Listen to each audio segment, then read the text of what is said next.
We work hard as physicians to take care of the health and well-being of our patients. But when it comes to our money, do we have the same condition of care?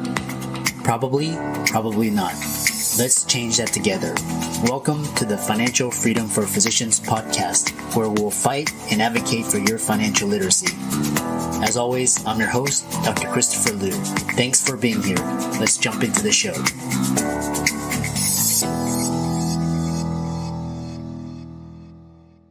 This week's episode is sponsored by CityVest. CityVest has quickly become the most popular and best way for doctors to invest in top-performing real estate private equity funds that are usually reserved for institutional investors. This unique access to investing in these institutional funds is available for the first time ever through CityVest's easy and secure online investment platform. CityVest does the hard work of conducting due diligence and vetting the investments. They even get a third-party due diligence report that is posted on their website. As a result of aggregating a several $million investment amount into their access funds, CityVest gains access to investing in the institutional investment and is able to negotiate better investment terms such as a 12% preferred return. You can check them out at cityvest.com or go to the link in the show notes below. Welcome everybody to this week's podcast episode for the Financial Freedom for Physicians podcast. I'm your host, Dr. Christopher Liu. And as you know, I talk about 4 different types of freedom: time, financial, location, emotional freedom. And the podcast started out as a cohort of physician guests and audience, and now the brand has expanded where I'm helping the masses. So hopefully both sides can benefit. And today we have a guest, Jonathan Green, and he's actually describes himself as a tropical island entrepreneur, which is really interesting. But he's going to talk all about digital marketing, how to grow your audience, and it's going to be a fantastic discussion. So Jonathan, welcome. Thank you so much for having me. I'm really excited to be here. Yeah, I know we had connected on Podmatch, and what's interesting is, especially today's post-COVID digital age, social media, how to grow an audience, how to market and sell is really important. So tell us more about your story and your background, and we'll get started. Sure. When I was in my late 20s, I was in education. I thought I had my dream job at 29, and I got fired during a blizzard. I bought a new car, signed a lease at an apartment, got fired on Monday. And I realized that your boss has so much power over you. It's not just your income, it's where you live, it's your car, it's your ability to pay for food. If you have kids, it's your ability to send them to school.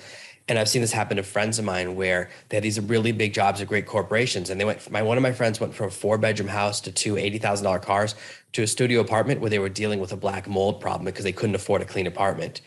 And it's this power that our bosses have over us that I found terrifying. And so in that moment, I said, I never want some people to do this to me again. So my entire business is a reaction to that moment. And over that journey, over the last 12 or 13 years, I've learned that it's that first step is the most important, because there's all these things we don't realize are possible, because so much of our education now is follow the rules, follow the rules, follow the rules. We don't realize that entrepreneurship is an option. I didn't realize it was an option until I was 30. So even knowing that it's an option and realizing even whether you're a doctor, working in any other profession, you can still do things to protect yourself. Because a lot of times, so many times people lose their jobs, it's not their fault. The company downsizes, the boss buys a company, makes a terrible investment decision, or they're really into private planes and all the money goes into that. And you see these really big companies, right, that have $1 billion valuation one year and they're gone the next. And there's this constant thought that I'm protected because of my career, my expertise. And then it turns out you're not, because most of the time when people lose their job, it's not their fault.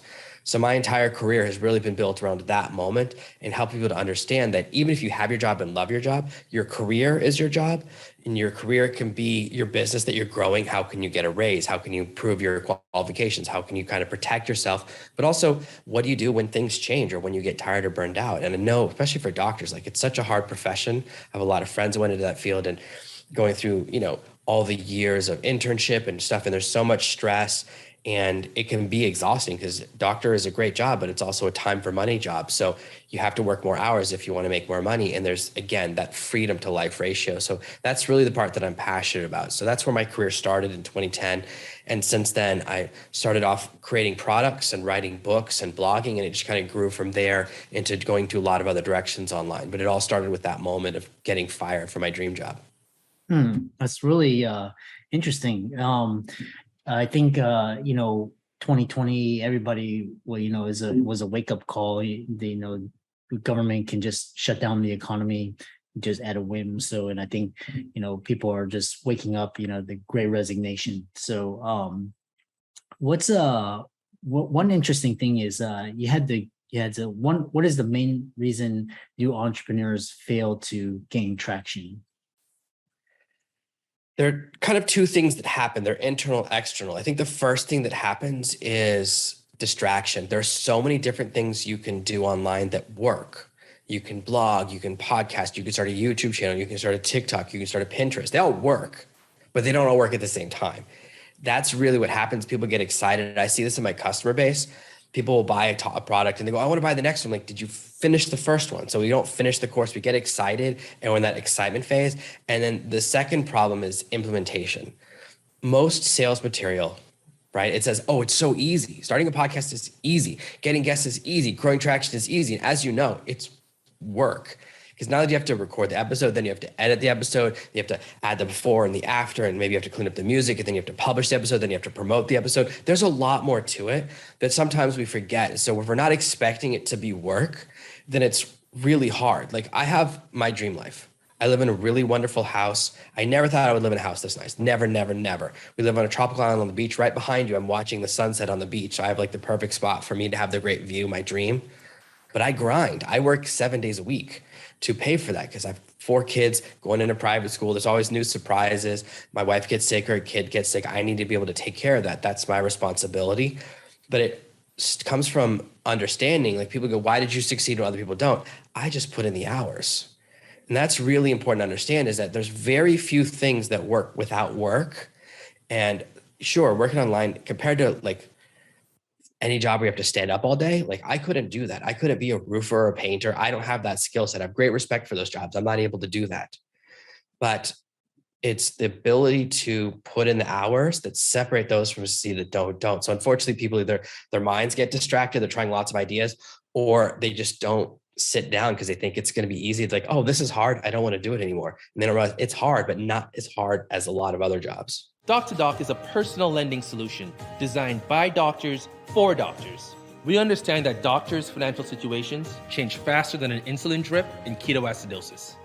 And we also understand that doctors are the most reliable borrowers in the world. Through our proprietary algorithm, we're able to provide personal loans at great rates with amazing flexibility, because we take into account your schooling, your specialty, and where you are in the medical journey. Doctors come to us after they've matched into residency, and we loan for all sorts of personal reasons, from credit card debt consolidation to family expenses and medical bills. We speak with everyone who applies for a loan and offer fixed interest rates and flexible term options without prepayment penalties. If you're a physician looking for a personal loan, fill out our application form now. It only takes 3 minutes, and we'll get back to you with a decision within 24 hours. There's a lot of entrepreneurs, business owners, they're interested in this digital marketing realm. And what advice would you give, for example, if they're interested in either TikTok, YouTube, a blog, Instagram, email marketing? What advice would you give to help them narrow down and focus on which particular niche to settle on? Sure. So there's 2 parts to that. First is the niche. Second is the modality. So what topic should you focus on your business? And my approach is very methodical. What I say is you want to look for the triangle of P's, which is people, problem, and profit. Are there a lot of people who have a problem that they'll pay for, and is there money in it? For example, there's a big niche in lap band surgery because they pay really big commissions because it's an expensive surgery. So you don't need a lot of customers. Whereas at the other end of the spectrum, if it's a very cheap product, like, oh, I help people get their ears pierced, right? That costs $20. There's not a lot of money to go around. So you need a lot of customers. So the lower the price, the larger the number of people you need who buy it. And then the problem, it's about significance. So for example, I was in a car accident. I was hit by a drunk driver when I was 24, damaged my back. I was in back pain for many years. Any solution to the back pain, I would try, right? So when it's pain has immediacy or significance, like the bigger or more front of mind the pain is, then it becomes something people will pay more for because it's a bigger solution. Kind of like people don't think about updating their resume until they get fired, and suddenly they're very interested. It becomes top of mind. It's something that I think Malcolm Gladwell talks about in Blink, calls it the REIS, Reticular Activation System, RAS, which is, if you're hungry, you're paying attention to food when they walk by, but if you're full, you don't pay attention. So sometimes things become your focus. So you want to look for a niche that way, and then you analyze it. What I always look for is, are there a lot of affiliate offers I can promote to see if there's money before I create my own offers? A lot of people go, I'm going to make my own coaching program, I'm going to make my own course, I'm going to write my own copy, then I'm going to drive traffic. That stuff is all hard. Those are different specialties. And it's much easier to go, okay, this funnel works. They have a sales page, they have a sequence. I'll send visitors from my TikTok, my YouTube, whatever. And if it works, right, I go, oh, this is they're interested in. So I had a really great success with a personal development campaign, but people don't know, for the first 3 weeks, the first thing I promoted, we made $0. The second thing, $5. The third thing, $0 again. And my friend who was working on the project goes, this project is dead. These people will never buy anything. And I said, we have to find the right thing. So we need breadth of ideas. The next product, we did $14,000 in sales the next week. So we went from 5 to 14. And a big part of it is, even if you and I were promoting the exact same course or exact same tools, different people would buy from each of us because we're different. We have different voices, different age, different approaches. And even if we have the same customers, they'll buy different things from each of us because they expect different things from us. So that's the first part, is to go, let's look at it from those angles. And then I look at the second part is looking at it from, are there enough offers that I can test to see if this is a good idea, to see, okay, this is what they want, this is what they don't want. So I like breadth. So if you look at your niches, you go, oh, there's only 5 affiliate offers in my niche, go a little bit wider. For example, if you're looking at retirement niche, you want to help people prepare for retirement, you can just look at IRAs and investment funds and gold retirement and crypto retirement they have now, and reverse insurance. But you can go wider and say, well, sometimes also older people want to build a secondary business. And so you can start looking at, what are businesses that people can do even when they're older? You can blog in your 80s, no problem. So there's other things you can do to expand the niche. As far as choosing the modality, it's, what is your circle of excellence? So I was having a conversation with a friend of mine, really brilliant marketer. And she said, wow, whatever you do, you always end up writing. I started off blogging. I went into writing direct response books, writing my own books. I've written over 300 bestsellers for myself and clients under pen names. And now that I'm not writing books anymore, I've shifted back. I've written enough books. I'm done on that. I started blogging. I'm writing all this blog content, and I'm writing like 20 to 30,000 words a week on my blog. She's like, you can't stop yourself from writing. And she's right. It is my thing. And I'm kind of go, oh, and that doesn't mean everyone should be a writer. That's what, no matter what happens, I always find a way to get back to writing. I love sitting in front of and typing. That's my thing. So everything works. You can build a YouTube channel. You can build a TikTok. I'm doing really well on TikTok right now. But here's the thing. TikTok, I have to write the script, film the video, edit it, upload it, choose the right sound. It's a process. I can't do that and also grow a YouTube channel. So you have to pick which thing you really can see yourself enjoying. Your audience is already spending time there, and you see it as a business of scalability. So when I was choosing my social media plan last year, I said, let's try everything. So we tried all these social media channels, and they all tanked. Did terribly on Facebook, did terribly on Twitter, did terribly on Instagram. TikTok blew up. I go, okay, then we'll just stop the other ones and we'll just work on TikTok. I was trying to really grow a YouTube channel. To make a YouTube video takes me and my team about 8 to 20 hours of work, because we have to write the script, film it, edit it. It has to be word for word. There's a lot of complexity to it to shoot a 20-minute video. Or I can write, edit, and publish a TikTok in about 10 minutes and get way more views. So that's why I leaned into it. So part of it is what you want to do, and part of it is paying attention to what the market tells you. So if you are trying Facebook and Twitter and you get 90% of your customers from Twitter, even though you hate Twitter, guess what? You got to do Twitter. So that's kind of my approach to finding the right path for you. Yeah. This is really golden nuggets and wisdom. So the other thing is, because you mentioned books, right? Books. And then, why did you switch from selling to giving away books? What was the value proposition there?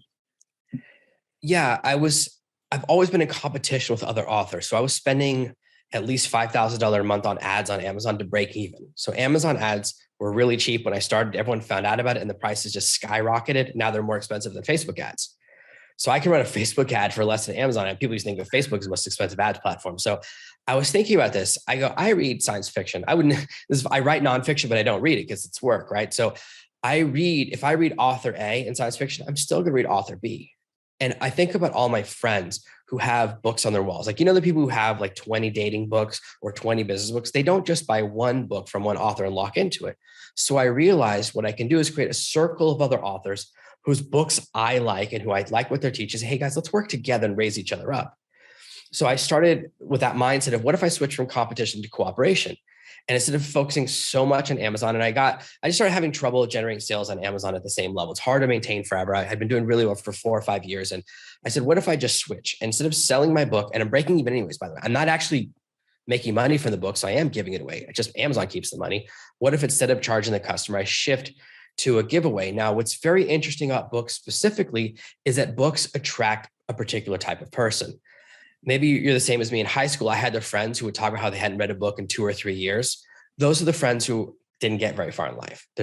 I saw a depth correlation to that between the friends who are like, I don't read and you can't make me, to the friends who are reading, like I always had a book with them. And I was one of those kids that was just a voracious reader. So I thought, you know what? It attracts a particular type of person. So people who don't have money and who don't want to build an online business, who don't work hard, they don't see a book as valuable. There's a pretty high correlation to people who see a book as valuable, whether it's free or not, they don't want it. Because if someone doesn't like reading, you're handing them work. They go, no, thanks for free homework. I don't want it, right? So it attracts a particular type of person most of the time. And there's a lot of studies on this recently that shows there's really high correlation between high net worth individuals and how much they read books about improving themselves and improving their career. Most people who are making above $150,000 a year, they read 2 books a month about improving themselves as a person or in their industry. Whereas people that are making below 60,000, it's like, I think 4% of them read books in their niche. So it's very interesting, that correlation. I found that after I'd started my idea. So my idea was to shift. I'm giving away for free anyways. I know it's attracting the right people. I'd rather have a larger mailing list, a larger audience. So that was the shift in mindset. And I began cooperating with other authors saying, let me introduce my audience to you and your audience to me, and let's see how it works. And it just really grew my business. It made a really big difference. And it removes the stress. Trying to sell things is hard. I don't like selling. I don't at all, right? I just don't like convincing, talking people into it. I'd much rather say, here's something really cool. It's free. Check it out. And then they read that person's book. And if they buy that person's course behind it because the book was so good, that did all the work. I don't have to do that part. So I like to remove myself from that part of the equation as much as possible, so I can just focus on giving away things that I think are cool and then letting those people's business or funnel follow up. Because if the book isn't any good, then the person's not going to buy. So it kind of puts them in a really good position to make more informed decisions. And it keeps my audience from decreasing because I'm not always pushing an offer. Instead, I'm saying, hey, here's something cool. If you like it, check it out. If this book appeals to you, I think you should read it. If it doesn't, no problem, because I'll have another free book next week. Yeah.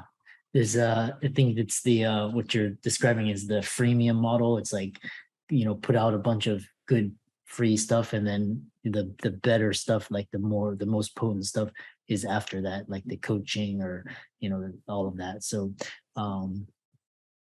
the other thing is so now, like, you talk about like marketing yourself, finding your niche, freemium. How can, especially high ticket clients, especially, for example, coaching or speaking engagements or masterminds, how can someone find high ticket clients quickly? You have to tell everyone. So I became a really highly paid ghostwriter, and I've never advertised that. And what I find, I only meet other ghostwriters very rarely. There's not really a community for ghostwriters. I don't know why. I've met 2 in my entire career, and that was in the later half of it, right? And so what I would do is tell everyone, I'm a really good writer. The first thing I do. You tell everyone you do it, tell everyone you're good at it. And then I would mimic David Duchovny from Californication, because he was a writer and he was a little bit of a jerk. So you have to calibrate it. You don't want to go too far. But when you're a little bit cocky and a little bit, people go, wow, he must be a really good writer because he's a little bit of a jerk. And I would say things like, oh, I don't really need clients right now. Unless it's really interesting, I don't take a project. even when I'm like desperate for a project, but I would project this like arrogant confidence that's very attractive. People go, wow, this person doesn't need me. Then it's like, the one girl you want is the one who doesn't want you back, or one guy you want is one who doesn't want you back. There's something about that. So by rejecting, basically letting everyone know what I'm really good at, and then resisting the temptation to let people know, hey, I'm 2 weeks late on the rent, I really need a job. That is how I really grew. And I would just always put the word out there when I'm looking for a new project. And people will find you because nobody else, not a lot of people know a ghostwriter. So every time someone needs a ghostwriter, then they go, oh, I know, their friend goes, oh, I know Jonathan, you should talk to him. And so it's all referrals. But the thing about referrals is that nobody ever reads the samples. People always, every once in a while, someone's like, can you send me a sample of your writing? They never read it. Never. They never read it. And I know because I send them a sample of a biography I wrote about one of the first, for the son of a man. And he was one of the first African-American officers in the United States military in World War II. Really amazing story. And I'm like, there's no way if someone knew I wrote this story from the perspective of the son, they wouldn't ask about it. And no one ever asks about that. That was the hardest book I ever wrote. Massive amounts of research. I found pictures of his father he'd never seen before in a newspaper he'd never heard of. I found a picture of his parents' wedding announcement. I found a picture of his dad playing high school football. All these pictures he'd never seen before from like 50 years ago. I put in that effort. No one ever asks about that. So I know they're not reading it because you definitely would, right? It's like if you gave someone a writing sample and you talked about like how you cheated to pass your medical exam and no one ever asked you about it, like, oh, they definitely didn't read it because they would ask. And I put that in there because I was like, no one's reading it. And that's very interesting. So only 1 out of 10 people even ask for a sample and they never read it because it's hard. So if you want to get high ticket clients, the very first step is you have to tell everyone in your network what you're doing, and you have to say it with confidence. Most people I know who are writers, they're not finding any work. They don't tell anyone. They're like, oh, I don't want anyone to know. I'm really shy. I don't want people to judge me. I'm like, yeah, that's not why you're getting clients. Most of your clients come from weird relationships. It's not the person you expect. It's not the book agent. It's a random person. I got a ton. I think I got maybe $50,000 or $60,000 worth of clients from someone I met in a bathroom at a conference. He was in the stand-up urinal next to me. I don't even know why we started talking. He's like, oh, I do books and stuff too. And then he sent me maybe 10 clients over the next year from a bathroom meeting. I didn't go to the bathroom going, I don't want to get a client in here. And you just never know. But that's why you tell everyone that that's your one thing. The mistake is if you go, I'm a blogger and a YouTuber and a podcaster. People go, well, I don't know which one. And they won't put you in a category. And so they won't tell anyone about you. But whatever your coaching or expertise is, that's the easiest way to do it. Then you have to start putting it out there publicly. It should be in your LinkedIn profile, your Facebook profile, your Twitter profile. And then you figure out what's a way I can get in front of a lot of people possible. Right now, I think Twitter is the best thing. TikTok is the best thing because they'll show you, even if you have no existing audience, they'll show you your videos to people to see if they like it. Other platforms don't do that. That's why TikTok is dominating. Other platforms are trying to copy it, but they're not performing at the same level. The reason TikTok's so addictive is they show you what you like and nobody sees the same videos. Everyone sees different stuff. So that's really kind of the opportunity, but it's going to shift. The real important thing is to go, what's a platform where my audience spends time and where I can quickly get in front of them? When I first started out to get all my clients, I posted on Craigslist. And I was living in Nashville. I was selling SEO services. And one of my clients went out of town to go win a Grammy. He was really in a really famous band doing really, really well. And he found me on Craigslist. So it's often just going, well, where are people spending time? Where are people shopping? No one goes on Craigslist to research. They go there to shop. So I posted a lot of ads and got a ton of clients. And this is 2010. So maybe it's changed since then, but that's the important thing is to go, where are people spending time? Where are people buyers? Where can I quickly get in front of a lot of people? Because building a blog or building a podcast can take months or years to build that audience. So you want a fast audience growth strategy as well, something that's more proactive. Yeah, that's awesome. And then now that you mentioned TikTok, because TikTok I think is really the shorts, like the short attention stuff, TikTok, YouTube shorts, reels, that gives you the greatest bang for your buck and your time. So how do you go from 0 to 10K on TikTok in 30 days? Oh, that's really easy. Okay. You go through the first process to talk about, you figure out your niche, you figure out who your audience is. Then you go on TikTok and you search for the hashtags that are that niche. If you're doing affiliate marketing or you're doing medical experiments, doesn't matter. You find the keyword and then you search that keyword and sort by popularity. You take the top 50 videos and you make your own version of them. You copy them as close to the original as you can. You make those 50 videos as your baseline. Publish those 50 videos over the next 5 days. So it's a couple hours of work because you have to shoot all the videos, but you have a script you can copy. You crank those videos out, and whichever video gets the most views, you go, okay, that's me. And you make a bunch more like that. So my TikTok, if you look, it's a bunch of random videos and then one hits, and then it's 50 that are just like it. So right now, all my videos are very, very similar to each other because if I post in that style, even a bad one will get 6,000 views and a good one will get 600,000 or 800,000 views. And they're almost exactly the same word for word. So it's not really a difference in performance. That's what you do to start really exploding fast. So it's copy work for other people, whichever one works the best for you, make a ton like it. That's their simplest formula. And you can get to 10,000 followers and start getting sales way, way faster than 30 days. Yeah. Once you like figure out the system and the strategy, it's like almost like, well, why didn't I know about this earlier? Let's see here. So it's been a really fascinating discussion. I really love affiliate marketing, content marketing, viral growth, growing your audience. I know a lot of entrepreneurs out there listening are interested in visiting you, contacting you, working with you. So how can they do that? Yeah, they can visit my website, servenomaster.com, where I give away several of my bestsellers for free and have tons and tons of content. It's got links to all my social channels, but that's where I spend the most time. And you can find out everything you want about me. If you Google Serve No Master, every single result is me. So don't worry, you can find me that way. Yeah.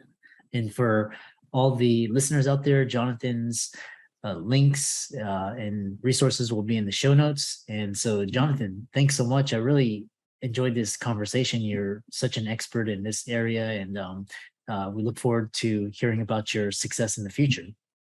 Oh, thank you for having me. I'm excited that you made it for another episode. You are truly the best. If you've been following the show for a while, you know that my passion is to bring you the education you need to find your path to financial freedom. Please come back week after week for new content, new resources, and great guests. Until then, if you haven't already, please be sure to check out the website, www.drchrislewmdphd.com for more support. I'll see you next week.